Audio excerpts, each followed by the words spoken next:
하나님께서 우리에게 망대의 응답을 허락을 하셨는데 이것은 단순히 사람이 만든 망대가 아닌 처음부터 하나님께서 우리에게 은혜로 그리고 응답으로 주신 망대입니다. 그 응답 속에 우리가 함께 망대의 응답과 은혜를 누리고 있는데 이 망대를 통해서 하나님께서 원하시고 작정하신 그 영혼에게 복음이 증거되는 전무후무한 역사가 지금도 일어나고 있는 것입니다. 그리고 그 은혜 속에 지금 우리가 함께 동행하고 있는 것인데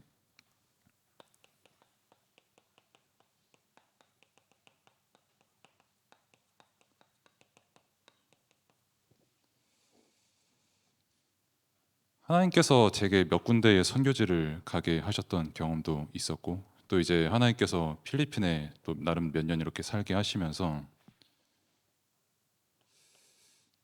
그 경험들을 잠깐 생각을 해보면서 그리고 하나님께서 우리에게 주신 말씀을 생각을 하면서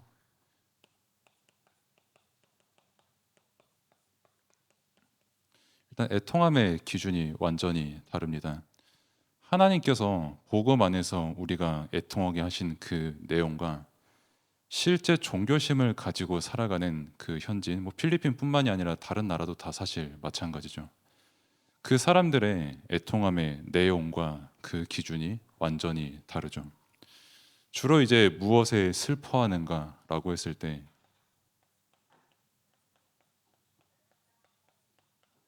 내게 없는 것에 대해서 굉장히 슬퍼합니다. 뭐 예를 들어서 뭐 돈이 없으면 없는 것에 대해서 되게 슬퍼하고요. 내가 입는 것이 없으면은 입는 것이 없는 것에 대해서 되게 분해하고 슬퍼하고요. 또 내가 먹고 마실 것이 온전히 없으면은 그것에 대한 애통과 슬픔이 끊이지 않고 계속 지속되는 선교 현장입니다. 그러다 보니까 그것을 가지고 이제 인간관계도 또 나름 주어지게 되고요. 특히 이제 상대적으로 의식주가 조금 많이 부족한 선교지 같은 경우는 솔직히 말해서 사람을 돈으로 봅니다. 사람을 돈으로 보고 겉으로는 그러다 보니까 오히려 겉으로 되게 좋은 사람인 척하지만 속으로 어떤 생각을 하는지 알 수가 없는, 사실 모든 사람이 거의 다 그렇지만요. 그런 현장 가운데 그러다 보니까 또 자신들 나름대로의 어떤 지식, 뭐 겉으로는 복음이 맞습니다, 뭐 그리스도가 맞습니다라고 하지만서도 자기 나름대로의 무언가 지식을 갖고 있는 경우, 그리고 자기 나름대로의 무언가 아름다움이나 좋은 것, 그 내용들을 다 가지고 있고 그 없는 것에 대해서 굉장히 애통해 하거든요. 그러면서도 이제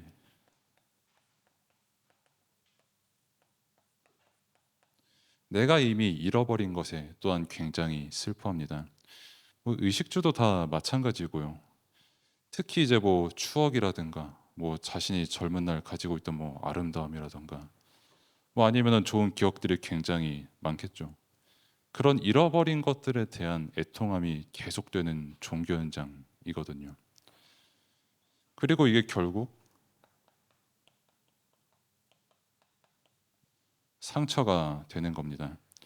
뭐 필리핀도 마찬가지고요. 뭐 제가 어디를 가도 뭐 어느 지역을 가도 결국에는 모든 애통함의 기준은 내가 지금 가지고 있지 못한 것, 내가 이미 무언가 잃어버린 것, 내가 가지고 싶으나 가질 수가 없어 내가 한탄하는 그 무언가, 그게 나의 애통함의 모든 내용과 기준이 되어 있습니다.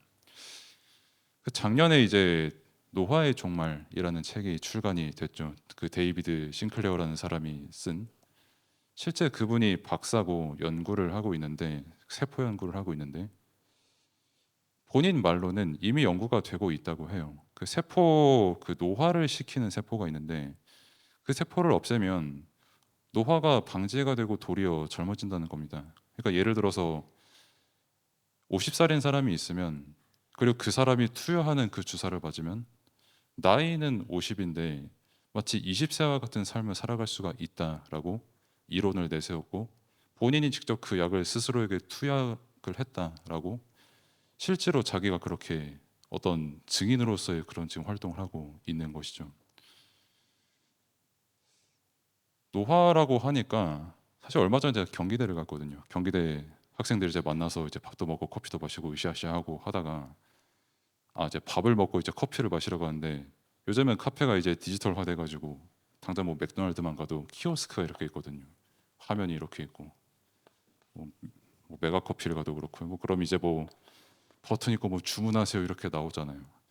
저는 앞에서 이러고 있는데 옆에서 이러고 주문하고 있는 거예요. 나랑 나이 차이 별로 안 나거든요.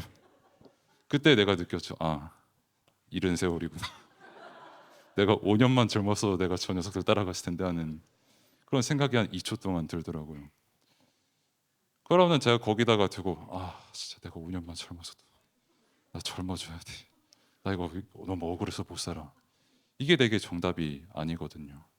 근데 놀랍게도 그런 내용들이 되게 상처가 되어 있는 겁니다. 오죽하면은 그런 세포를 만들었겠어요. 그런 약을 투여를 하고.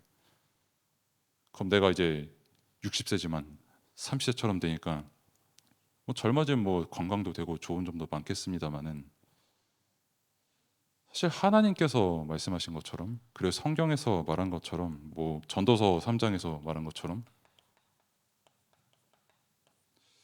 사람에게 다 걸맞는 시와 때가 있는 거거든요. 범사에 다 기한이 있는 겁니다. 그리고 내가 20이든 30이든 50이든 60이든 다 그 때에 따른 아름다움을 하나님께서 허락하신 거거든요.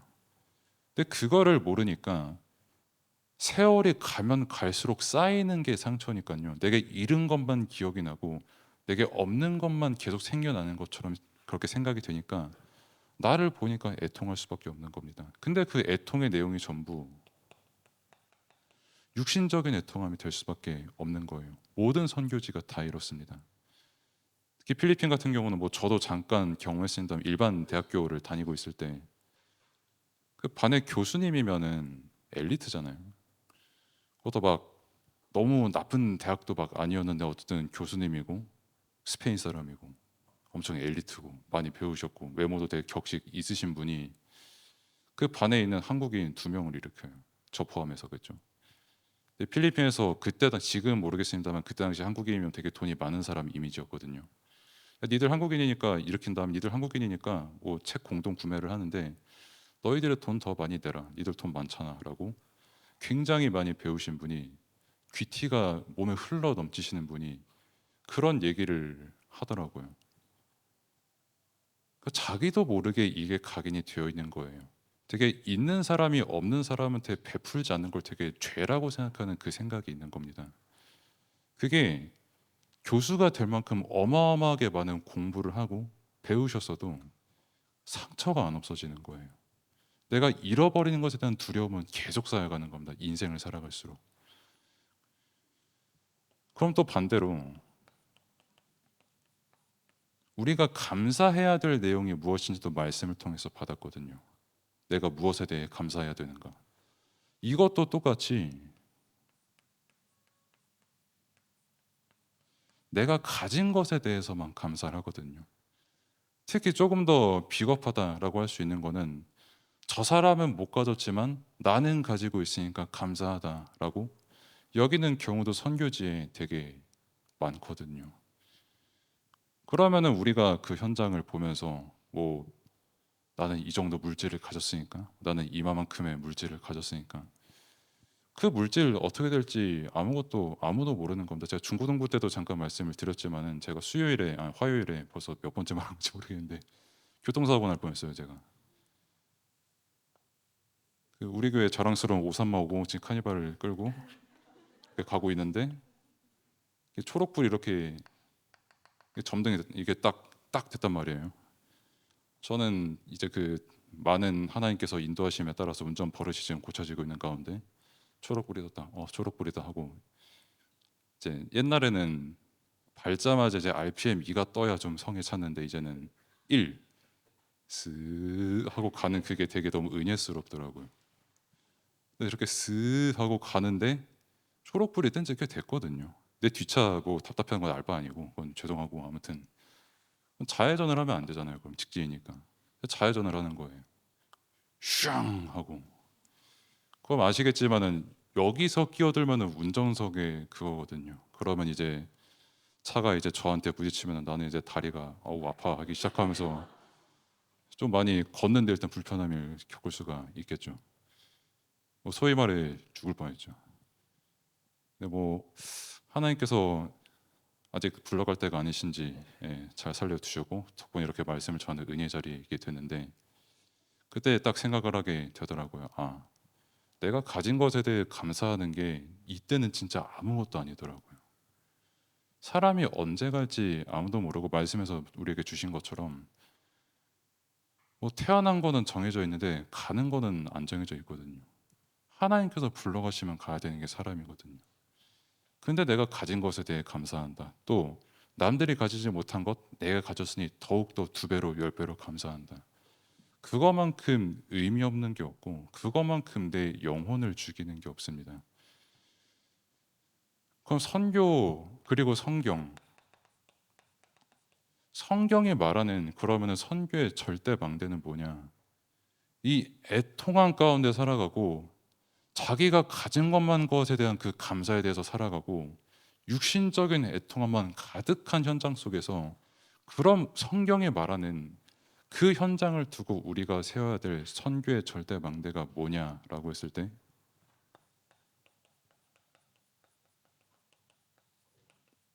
오직 복음입니다. 노아도 마찬가지고요. 그래서 사도행전을 봐도 알 수 있는 것처럼 베드로, 바울, 제자들 다 성격은 다르거든요. 시간표도 다 다르거든요. 근데 그들이 말한 건 전부 오직 예수 그리스도 복음이었어요.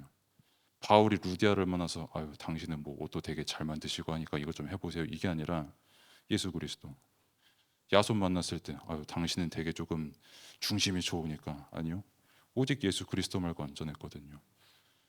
디모데를 언제 만났냐? 이 오직 예수 그리스도 복음 전했을 때 디모데 만난 겁니다. 베드로 뭐 회당 앞에 서고 법정 앞에 서고 할 때 다른 이름 전한 게 아니라 천하의 다른 구원 얻을 만한 다른 이름 세상에 어딨냐라고 담대하게 선포했거든요. 성경에서 말한 절대 망대는 성경에서 말한 진짜 선교는 뭐냐? 이 복음 몰라서 육신적인 거에 애통할 수밖에 없고 복음 몰라서 가진 것에 대해 감사할 수밖에 없는 이 상태에 빠진 사람들에게 진짜 복음이 뭔지 전해라. 진짜 너희들에게 답이 뭔지를 분명히 깨닫게 해라. 그것을 위해서 선교가 있는 것이고 그것을 하나님께서 가장 원하시는 겁니다. 복음이 아니고서는 이 언약이 증거되는 일이 아니고서는 사실 우리도 똑같이 애통할 수밖에 없고 똑같이 감사할 수밖에 없는 사람들이거든요. 그럼 진짜 그 현장에 뭐가 답이 되냐라고 했을 때 복음밖에 없는 겁니다. 뭐 다른 것도 있어서 뭐 복음도 그중 하나가 아니라 진짜 예수 그리스도 아니고서는 그 현장의 영적 문제 절대 해결 못해요. 그리스도만이 우리의 죄를 완전히 사하시고 하나님 만나는 길을 완전히 여셨고 사단을 완전히 결박하신 겁니다. 그 답을 우리에게 주셨고 성경이 우리에게 전달하는 답 다른 것이 아닌 그 복음의 답인 것입니다. 그러면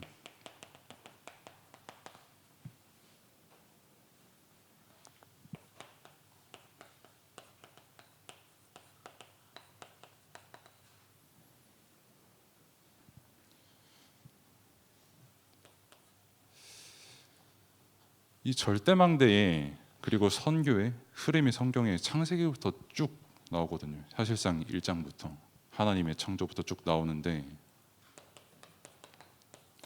그 창세기 4장 보시면 다들 잘 아시겠지만 그 가인의 얘기가 나오고 그리고 그 후대들의 얘기가 나옵니다.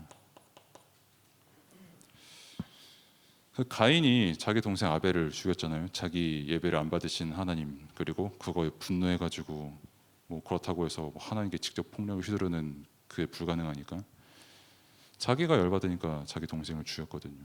그것도 친절하게 아벨아 미안한데 좀 죽어주라 이게 아니라 기습을 했거든요. 뒤에서 보이지 않게 확 하고 그 기습을 해서 가장 잔인하게 그렇게 죽였는데 근데 그럼에도 불구하고 하나님께서 15절에 보시면 가인에게 표를 줍니다. 가인이 하나님한테 그렇게 말씀을 드려요. 나 너무 세상 밖에 나가는 거 두렵다. 사람들이 나를 죽이는 게 너무 두렵다. 사람들이 나를 살인자인 나를 알아보고 사람들이 나를 해코지 하는 게 너무 두렵다라고 하나님께 말씀을 드리니까 15절에 하나님께서 가인에게 말하거든요. 너 절대 안 죽는다. 내가 이 표를 준다.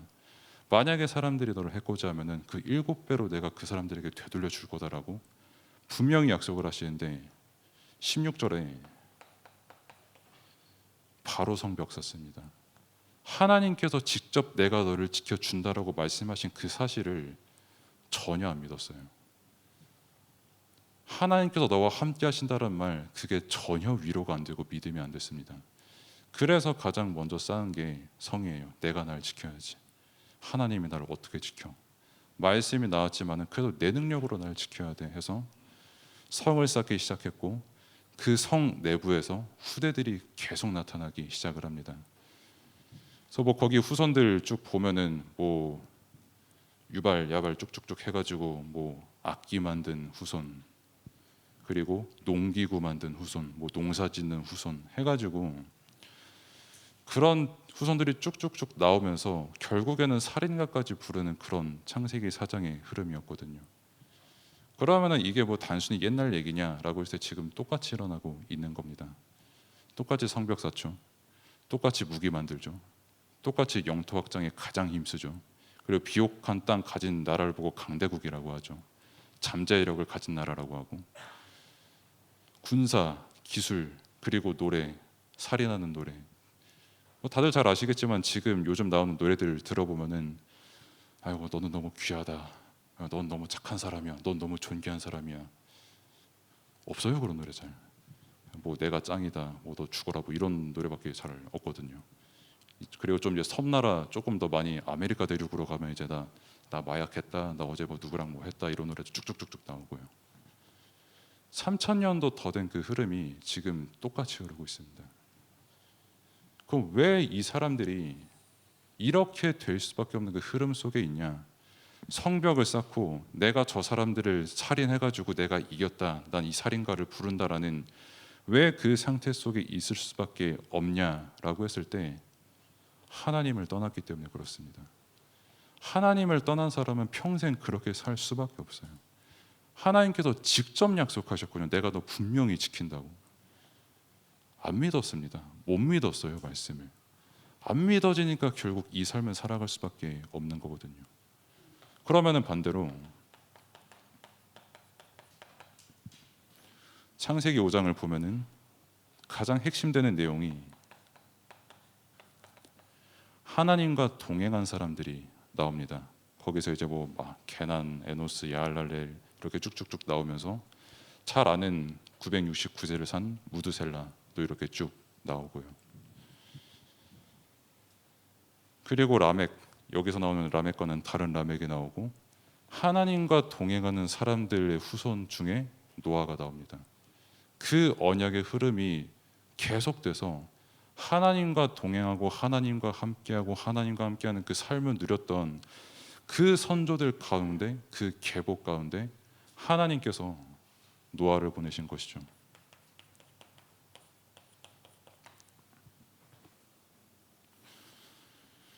노아가 하나님의 은혜를 입었다고 이렇게 나왔거든요. 그 무슨 은혜를 입었나라고 했을 때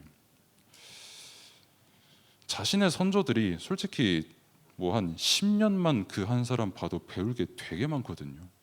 근데 노아 입장에서는 몇 10년도 아니고 몇 100년을 자신의 선조들이 하나님과 동행하고 하나님과 함께하는 그 삶을 분명히 봤거든요. 그걸 보고 성경은 은혜라고 말합니다.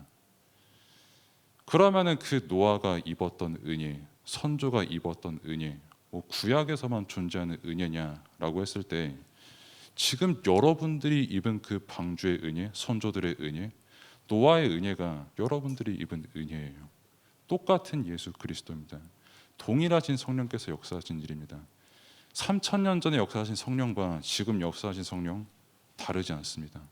어제나 오늘이나 영원토록 동일하게 역사하시는 그리스도께서 이때 함께 하셨던 그 그리스도께서 지금 우리와 함께 하시는 겁니다. 그래서 이때 흘렀던 그 언약의 흐름을 지금 너에게 응답으로 이미 줬으니까 그래서 누리라는 거예요. 이때 줬던 그 약속이 방주였잖아요. 그 방주가 지금으로 말하면 언약의 성취고 복음이죠. 그 복음을 우리에게 주신 그 자체가 이때 3000년 전 당시 시대에는 방주를 세움으로 그 선교 현장을 살리는 그 일을 하나님께서 이루셨고, 지금은 복음을 받은 우리로 하여금 그 선교의 절대방대를 세우시는 것입니다. 아까 하선이 구원의 길 하는 거 잘 보셨잖아요. 저는 보면서 되게 은혜 많이 받았거든요. 그리고 되게 놀랐거든요. 일단 글씨를 저보다 잘 써요. 일단 글씨를 저보다 잘 쓰고, 예전의 경험을 또 되살려 보면은 그 이제 야유회 그 예배 드렸을 때 그 아이들과 같이 그 나무 막대기 가지고 칼싸움하는 놀이를 제가 했거든요. 이유는 모르겠는데 제가 그 동화 속에 보던 제가 골리앗 비슷하게 생겼는지 몰라가지고 저한테 막 달려들었었는데, 렘넌트 한 명 한 명과 다 일일이 합을 이렇게 했거든요. 그때 확실히 기억나는 게 하선이의 그 휘두르는 그걸 받았을 때, 아, 다른 애들보다 확실히 묵직해요. 힘이 있어요. 그러니까 문무를 겸비했다는 거거든요. 다윗과 같은. 그 렘넌트가 지금 이 은혜를 입고 선교의 절대 망대 응답을 받고 있는 거라니까요. 이게 아무것도 아닌 시간처럼 보이지만은 하나님께서 이 일을 지금 시간에 그 렘넌트를 통해서 이루시는 겁니다. 그 언약과 믿음 가지고 우리가 함께 인도받아야 되는 거고요.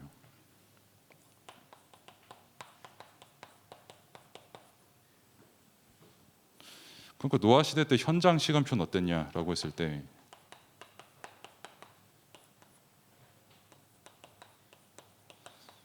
당연히 사람들이 조롱했죠. 배 위에란다. 산 위에 배를 짓는데, 와 진짜 멋있다. 이런 사람 잘 없습니다. 조금 머리에 이상이 생기셨는가라고 그렇게 궁금해하고. 근데 더 문제는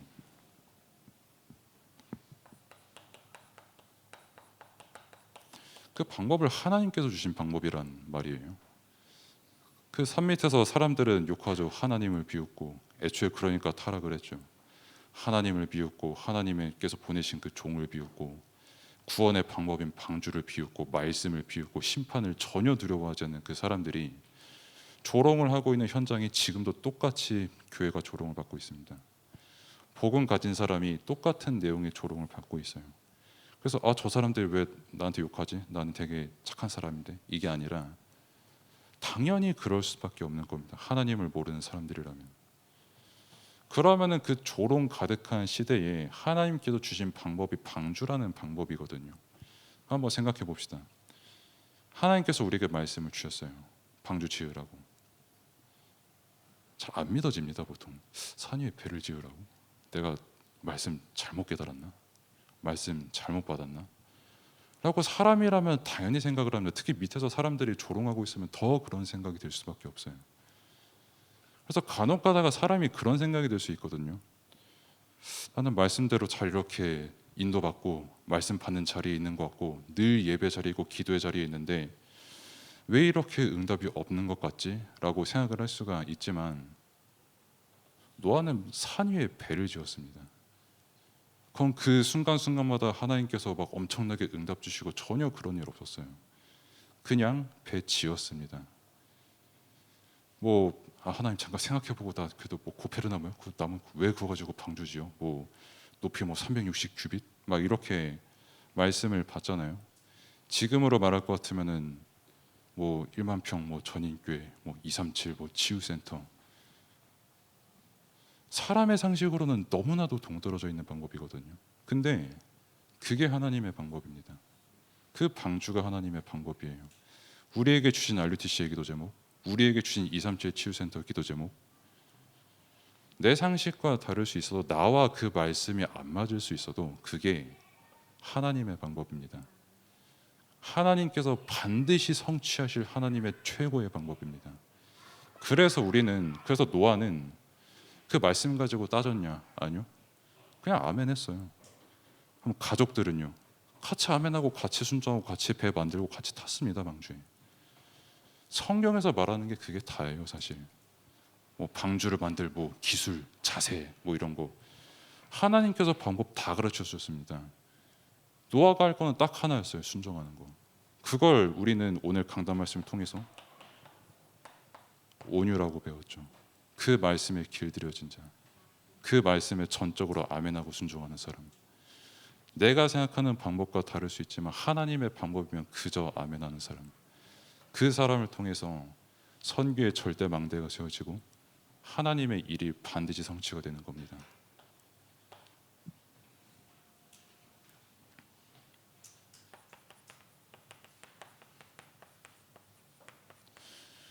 그리고 하나님께서 반드시 심판과 구원을 약속을 하셨거든요. 그 현장을 두고 내가 남들보다 조금 더 많이 가져서 영웅이 되었다라고 기뻐하는 사람들 전혀 이거 두려워하지 않았습니다. 구원이 뭔지도 몰랐고 무슨 심판을 받아 이렇게 날이 좋고 내가 가진 거 이렇게 많고 내가 할 게 너무나도 많은 세상에 라고 생각을 했던 그 사람들에게 약속된 심판과 약속된 구원의 시간표가 그 시기에 임했죠. 누가 구원을 받는가, 누가 하나님의 뜻을 이루는가, 그 시대의 영웅이 아닙니다. 하나님의 방법에 순종하고 예수 그리스도 복음을 믿는 그 사람이 그 시대의 구원을 받습니다. 그리고 그 시대를 살리는 선교의 절대망대의 응답을 누리게 되는 것입니다. 그럼 실제 그 절대망대의 내용, 방주의 내용이 뭐냐라고 했을 때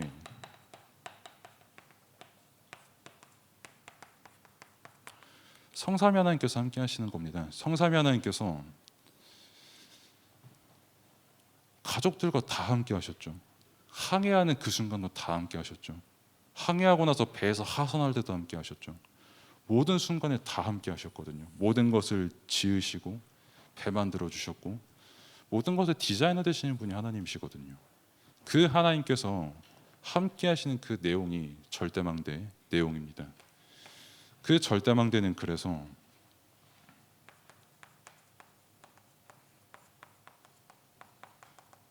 할 게 믿음의 중보밖에 없는 거예요. 가족들도 같이 보면요, 이 가족은 불신하고 저 가족은 조금 더 시게 불신하고 이런 게 없었습니다. 똑같이 순종했고 똑같이 방주에 탔어요. 그게 망대가 할 내용입니다. 하나님께서 강단을 통해 기도 제목을 주시고 하나님께서 교회를 통해 기도 제목의 방향을 주시거든요. 그걸 믿고 그 믿음이 곧 기도가 되는 거고 그 믿음의 기도가 곧 중보가 되는 겁니다. 그게 망대의 내용이에요. 내 색깔, 내 이름, 내 생각, 내 것 이게 드러나는 게 아니라 성삼위 하나님께서 함께 하시는 그 비밀을 누리면서 믿음의 중보의 응답을 함께 누리는 것이 망대의 역할이고 그 현장에 그리스도의 빛이 증거되는 그 망대가 세워지는 겁니다. 그래서 결론적으로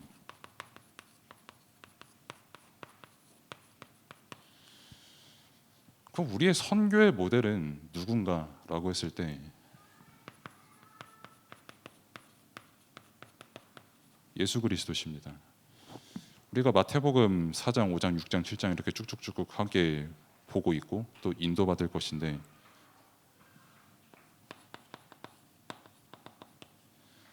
한 영혼, 한 생명의 모든 생각과 마음을 완전히 뒤바꾸는 그 사역을 예수님께서 하시거든요.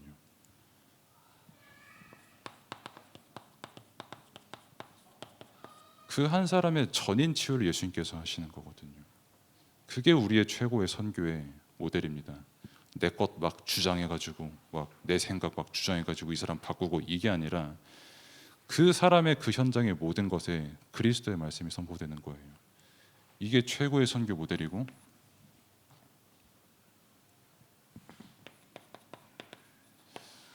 하나님께서 그러면 우리 교회 최고의 응답으로 무엇을 주셨는가라고 했을 때도 예수 그리스도를 알게 하고 믿게 하신 게 최고의 응답이거든요. 그리고 그 사실을 증거하는 교회가 된 것이 최고의 응답입니다. 그게 최고의 은혜입니다. 더 중요한 거는 아까 말씀드린 것처럼 노아가 선조들을 봤을 때 하나님과 동행하는 선조들이다 라고 말씀이 나와 있거든요. 지금 우리가 하는 역할이 그 역할 그대로입니다. 렘넌트들이 무엇을 보고 자라나서 노아 그리고 그 이상의 선교의 절대 망대를 세우는 렘넌트로 인도받는 것인가 라고 했을 때 막 어른들이 막 되게 열심히 좋은 거 많이 가르쳐가지고 이게 아니라 노아가 선조들을 생각을 했을 때 딱 하나였습니다. 하나님과 동행한 선조들, 하나님과 함께했던 내 부모님들, 그게 끝입니다. 그 일 하나를 통해서 하나님께서는 절대 없어지지 않고 반드시 성취될 그 언약의 흐름 가운데 선교의 절대망대를 세우시는 겁니다. 이 응답 함께 받는 우리 모두가 되기를 바랍니다. 기도하겠습니다. 하나님 은혜에 감사를 드립니다. 선교의 절대망대를 이미 작정하시고 세우게 하셔서 우리가 그 응답의 흐름 속에 있게 하심에 감사를 드립니다. 언제 어디서든 우리에게 예수 그리스도가 믿어지고 증거되는 최고 복된 삶이 사라질 수 있도록 하나님께서 은혜를 베풀어 주옵소서. 예수 그리스도 이름으로 기도드립니다. 아멘. 우리 주 예수 그리스도의 은혜와 아버지 하나님의 크신 사랑과 성령의 인도 역사 충만하심이 오늘 함께 예배하는 주의 자녀들 가정과 산업과 후대 위에 이제부터 영혼까지 함께할지어다. 아멘.